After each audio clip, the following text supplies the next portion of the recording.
Sir ಈಗ ನಾವು ಅಷ್ಟೇ ಏನು ನಮ್ಮ ಯಲಹಂಕ ಕ್ಷೇತ್ರದ ವಿಧಾನಸಭಾ ಕ್ಷೇತ್ರದ BJP ಕಾರ್ಯಕರ್ತರಿದ್ದೀರಿ, ನಾವೆಲ್ಲ ಅವ್ರು ಪ್ರೆಸ್ ಮೀಟ್ ಮಾಡುವಾಗ ನಮಗೂ ಸಂತೋಷ ಆಯಿತು. ಯಾಕಂದರೆ ಅವರು MP ಆದಮೇಲೆ ಅಟ್ಲೀಸ್ಟ್ ಇವ್ರು ಪ್ರಪ್ರಥಮ ಬಾರಿಗೆ ಒಂದು ಪ್ರೆಸ್ ಮೀಟ್ ಮಾಡ್ತಾಯಿದ್ದಾರೆ ಅಂತ ಖುಷಿಯಾಗಿ ನಾವು ಏನಿಲ್ಲಿ ವಿಧಾನಸೌಧ ಮುಂದುಗಡೆ ಡಾಕ್ಟರ್ B.R. ಅಂಬೇಡ್ಕರ್ ಅವರ ಪ್ರತಿಮೆ ಇದೆ, ಅದಕ್ಕೆ ಏಪ್ರಿಲ್ 14ರಂದು ಮಾಲಾರ್ಪಣೆ ಮಾಡಿರೋದು ಇದುವರೆಗೂ ತೆಗೆದಿಲ್ಲ. ಹೋರಾಟ ಮಾಡಬೇಕು ಅಂತ ನಾವು ಬಂದಿದ್ದು. ಬಟ್ ಅನ್ಎಕ್ಸ್ಪೆಕ್ಟೆಡಾಗಿ ನಮಗೆ ಗೊತ್ತಾಯಿತು ನಮ್ಮ ಸಂಸದರು ಬರ್ತಾ ಇದ್ದಾರೆ ಅಂತ. ನಮಗೂ ಒಂಥರ ಖುಷಿ ಆಯಿತು, ನಾವು ಭಾಗವಹಿಸೋಣ ಅಂದ್ಬಿಟ್ಟು ಅಲ್ಲಿ ಭಾಗವಹಿಸೋಕೆ ಕೂತ್ಕೊಂಡ್ರಿ. ಅವರು ಕೆಂಪೇಗೌಡರ ಬಗ್ಗೆ ಮಾತನಾಡಿದ್ರು. ನಾವು ಕೆಂಪೇಗೌಡರು ವಂಶದವರೇ, ಕೆಂಪೇಗೌಡರ ಜಯಂತಿನ ಜ್ಞಾಪಿಸಿದೆ ನಮ್ಮ ಜನಪ್ರಿಯ ಶಾಸಕರಾದ ವಿಶ್ವನಾಥ್ ಯಲಹಂಕದಲ್ಲಿ. ನಿಷ್ಠಾವಂತರಲ್ಲ ಅನ್ನೋ ರೀತಿಯಲ್ಲಿ ಮಾತನಾಡಿದಾಗ, ಪ್ರಾಮಾಣಿಕತೆ ಬಂದಾಗ ನಮಗೂ ಸ್ವಾಭಿಮಾನ ಅನ್ನೋದಿರ್ತದೆ. ನಾವು ಸುಮಾರು ವರ್ಷಗಳಿಂದ BJPಯಲ್ಲಿ ಹೋರಾಟ ಮಾಡ್ಕೊಂಡ್ಬಂದಿದ್ದೀವಿ. ನಾನು ಸ್ಲಂ ಮೋರ್ಚಾ ಮಾಜಿ ಅಧ್ಯಕ್ಷರು. ನಾವು ಸುಧಾಕರ್ ಅವ್ರ ಗೆಲುವಿಗೆ ಪಣ ತೊಟ್ಟು ಹೋರಾಡಿ ಓಟ್ ಹಾಕ್ಸಿದ್ದೀರಿ. ನಮ್ಮ ಬೂತ್ಗಳೆಲ್ಲ ತುಂಬ ಲೀಡು ಕೊಟ್ಟಿದ್ದೀರಿ.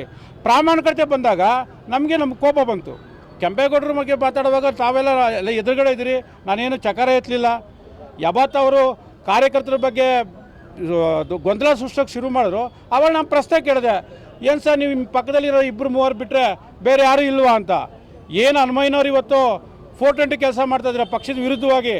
ಅವರು MLA ಅವರಿಂದನೇ ಹನುಮಯ್ಯ ಅಂದರೆ ಯಾರು ಅಂತ ಗೊತ್ತಾಗಿದ್ದು ಕ್ಷೇತ್ರಕ್ಕೆ. 2020ರಲ್ಲಿ ಅವರು ಗ್ರಾಮಾಂತರ ಅಧ್ಯಕ್ಷರಾಗಬೇಕಂದ್ರೆ ನಮ್ಗೆ ನಿಜವಾಗ್ಲೂ ಖಂಡಿತವಾಗ್ಲೂ ಅವ್ರು ಯಾರು ಅಂತ ಗೊತ್ತಿರಲಿಲ್ಲ. ನಮ್ಮ ಮಾಜಿ ಅಧ್ಯಕ್ಷರು ಜಯಣ್ಣವರು, ಇಬ್ಬರು ಜಯಣ್ಣವರು ಬಂದು ಎಲ್ರಿಗೂ ಪರಿಚಯ ಮಾಡಿಕೊಟ್ರು. ಅದಾದಮೇಲೆ ಅವ್ರು ಹನುಮಯ್ಯ ಅಂದರೆ ಯಾರಂತ ಗೊತ್ತಿದ್ದು ಯಾರು, ವಿಶ್ವನಾಥ್ ಸರ್ ಅವರು. ಈಗ ಅವ್ರಿಗೆ ದ್ರೋಹ ಬಗೀತೀರ, ನಿಮ್ಮ ತಾಯಿಗೆ ನೀವು ದ್ರೋಹ ಬಗೀತೀರಂದರೆ ನೀವು ಯಾವ ನೈತಿಕತೆ ಇದ್ಕೊಂಡು ಸಂಸದರ ಜೊತೆಲಿ ಕೂತ್ಕೊಂಡು ಪ್ರೆಸ್ ಮೀಟ್ ಮಾಡ್ತೀನಿ, ನಮ್ಗೆ ಅರ್ಥ ಆಗ್ತಿಲ್ಲ. ಯಾವಾಗ ಪ್ರಾಮಾಣಿಕತೆ ಬಂದು ಅವಾಗ ಕೋಪ ಬಂತು, ಅದಕ್ಕಾಗಿ ನಾವು ಗಲಾಟೆ ಪ್ರಶ್ನೆ ಕೇಳಿದ್ರಿ. ಆದರೆ ಅವರೇ ಗೊಂದಲ ಮಾಡಿ ಸೃಷ್ಟಿ ಮಾಡಿದ್ರು. ದಯವಿಟ್ಟು ಇದು ಇಲ್ಲಿಗೆ ಮುಗಿಬೇಕು. ಮುಂದೆ ಶಾಸಕರ ವಿಶ್ವಾಸಕ್ಕೆ ತಗೊಂಡು ನೀವು ಎಲ್ಲ ಅಭಿವೃದ್ಧಿ ಕೆಲಸ ಮಾಡಿರಿ, ನಾವು ಜೊತೆಯಾಗಿ ನಿಲ್ತೀರಿ.